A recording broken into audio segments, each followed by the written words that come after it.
the Spuhr Ideal Scope Mounting System right now on Pirate Firearms and Reloading.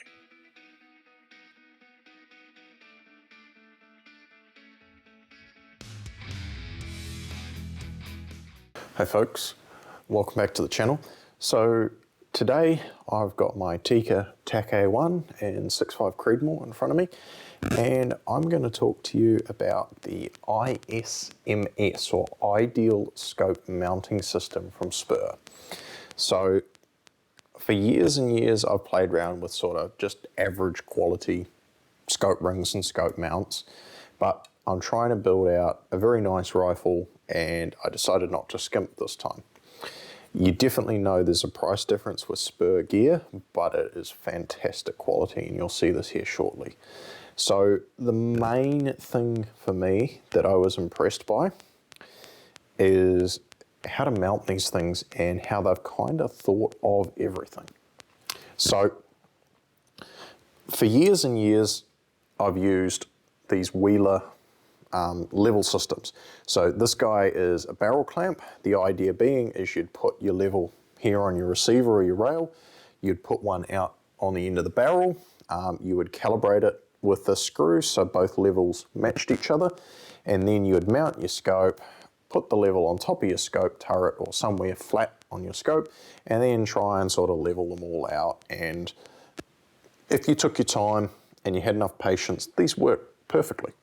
But if you're in a rush or you're not that skilled at little things like this, this is kind of a pain.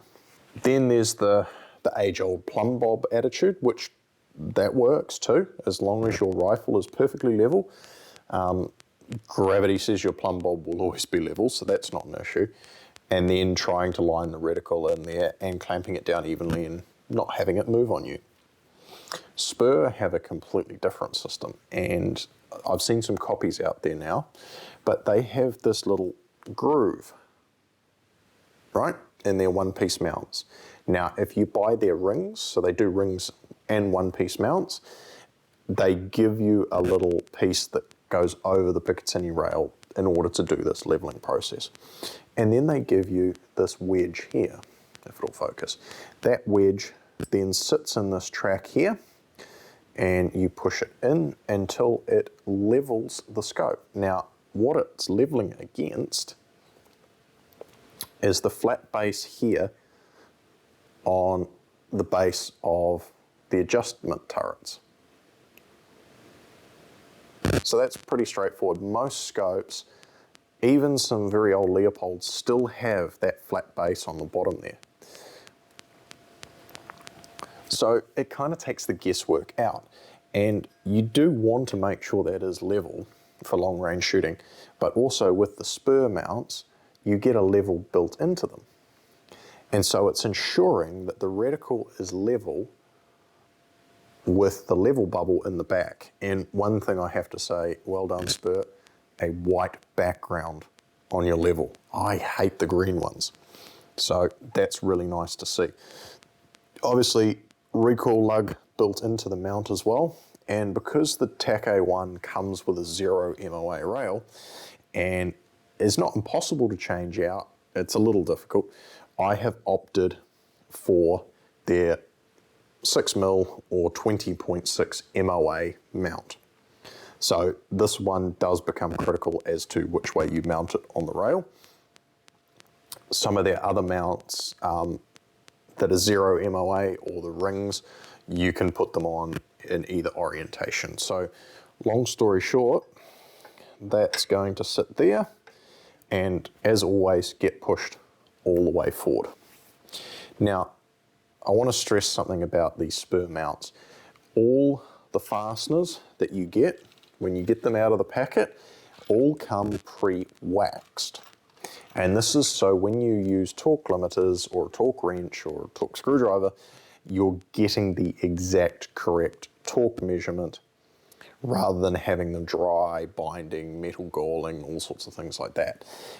If you wish to use products like Loctite, you do have to degrease these, and Spuhr is totally fine with that. In their instruction manual, they talk about degreasing them and then using blue Loctite, which is 243. I'm going to be using that for the base mount, and then I'm going to use 222 for the ring caps. You could get away with 243 on the ring caps, but I've always done 222. So 222 is a screw locker, and 243 is a nut locker. So as you'll see there, it says super nut locker. So that's more for nuts and bolts, whereas 222 super screw lock, more for screws. You don't actually need to go crazy with Loctite. Lots of people go out and buy the highest number they can find, and you don't need to. You're just stopping the vibration from backing the screw out. The screw itself and the torque that you apply on it is actually what's keeping everything locked together. It's just a compound to stop it from just cracking off that first little bit, because when it goes off the first little bit, that's when it starts backing out. Right, so enough about Loctite. The other cool thing, this is obviously the plate to go on the side. Spuhr has numbered each of the screws, and that's the order you torque them up in. So they've literally thought of everything, which I absolutely love. Now, I'm just going to move the scope out of the way in the meantime. So just for reference too, this is a Bushnell Forge, okay? This is a 4.5 to 27 by 50. Now, I actually went on Bushnell's website again just before shooting this video, and I can't see them on there anymore. So this may be an obsolete model now. The reason I chose it, simple, nice locking turrets. It does have a zero stop you can set.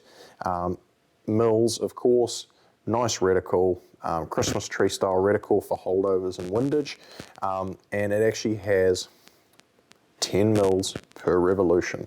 I don't know why some manufacturers are still playing around with odd numbers like 8 and 13 and all this. Come on guys, one revolution should be an even number. This is the whole point of moving to mils and moving into the metric system. Right, it comes with caps and all the gear. Now, you can probably see the lines on the scope. That's not from previous use or over clamping, that's actually pencil. So what I do, I've already done the quick mock-up and tested my eye relief and everything with this rifle. I take a mechanical pencil, and with the ring caps on, I just mark where it needs to go. It's just a quick and easy trick, and it doesn't damage the finish of the scope, and you can just get your simple old eraser like you would do on paper and erase them out if you want to. So with the scope out of the way and in a nice safe position, we're going to go ahead and mount the mount to the Picatinny rail. So the other cool thing is Spuhr have chosen to use one screw interface or screw head. So they are using a T20 Torx head, and of course I'm going to be using that in my trusty fix-it sticks. Now, for the mount to rail screws, you require 45 inch-pounds. So I've got my fix-it sticks limiter here. So we're going to go ahead, give the old Loctite a good shake.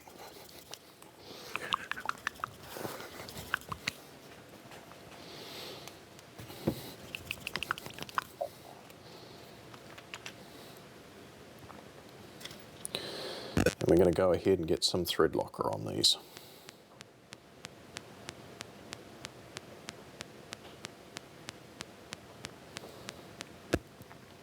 So what I like to do is take two at a time. Don't forget the washers as well. If you're just going to mount this with the wax that they supply in the factory, you pretty much don't have a chance of losing these washers. But if you've done what I've done and taken them out again, you do. So I just like to spread it around a bit. Right, there's probably not quite enough on here. A bit more. Oh, don't drop them.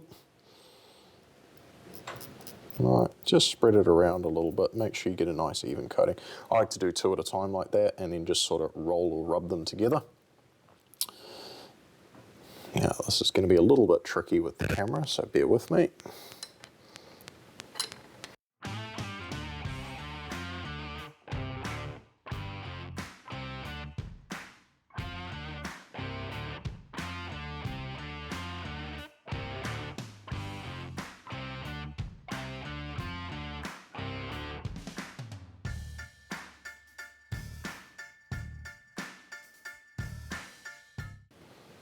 for the actual correct torque spec, which is 45 inch-pounds. And I'll do it in order. There's 45 there, 45 there, 45 there, and 45 there. So now we've got the mount securely locked to the rail. So I'm going to put away that 45 inch-pound limiter because that guy's done. I'm also going to put away the blue Loctite. I do like this ratcheting T-handle that has the removable shaft on it. This way it almost acts like a screwdriver, which is really handy for just getting everything started. So, ring caps.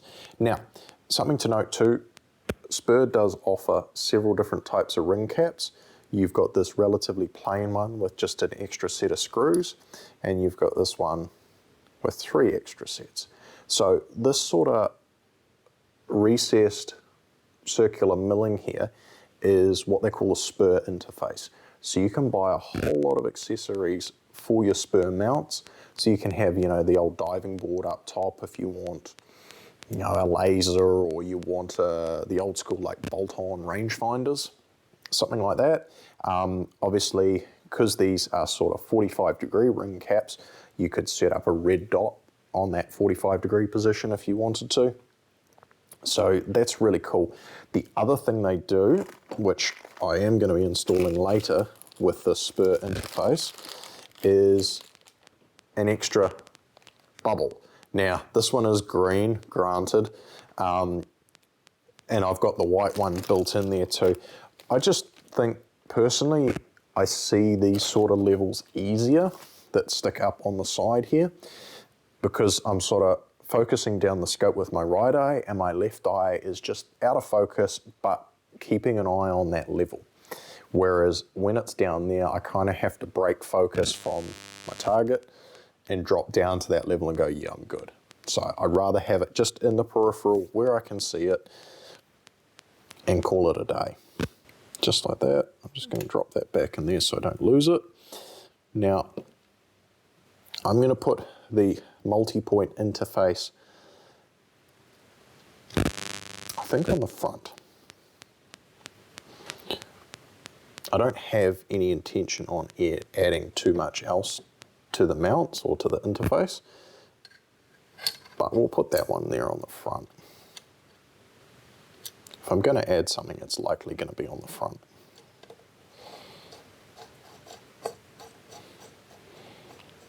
Moving forward, I'm just going to nip that one just a bit so I know the scope's not going to run away on me.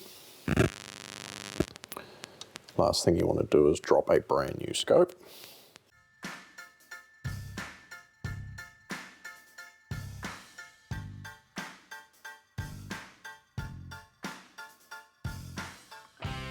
Now what I'm going to do is take this wedge. Now note you have a flat side on this edge of the wedge, and then that side's more of a fine point. It actually does have a little flat on it, but the whole point of that is the sort of sharp side, if you like, will be pressing up against the underside of your scope. So we're going to insert this wedge in here like this, and we're just going to gently push on it, and without moving the scope too much.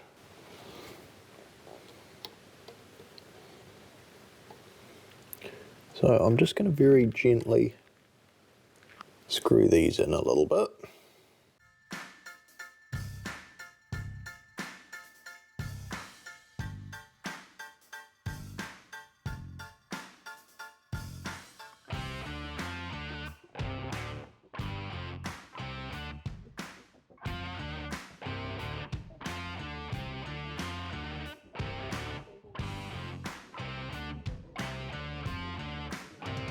All fasteners, you do want to go in a diagonal pattern, just like you're doing the wheel nuts on your car. So what we're going to do is just literally, we're going just till they touch to start, then go to the final torque setting, which is 25. So I'm going to go to one click on each one.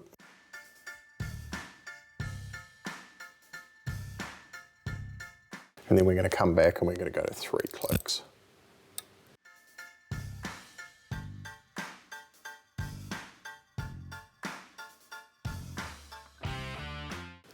And what you should do is come to a point where the fasteners are not turning at all. So that scope is now perfectly mounted, and because of my OCD, wedge in there one more time, spot on. I'm really happy with that. So there you go, folks. That's how the Spuhr mount allows you to get the perfect mounting solution every time. Thanks for watching. Don't forget to like this video and subscribe so you don't miss out on anything. And if you found this video helpful, please share it with your friends. If you have any questions, hit me up in the comments below. Catch you next time.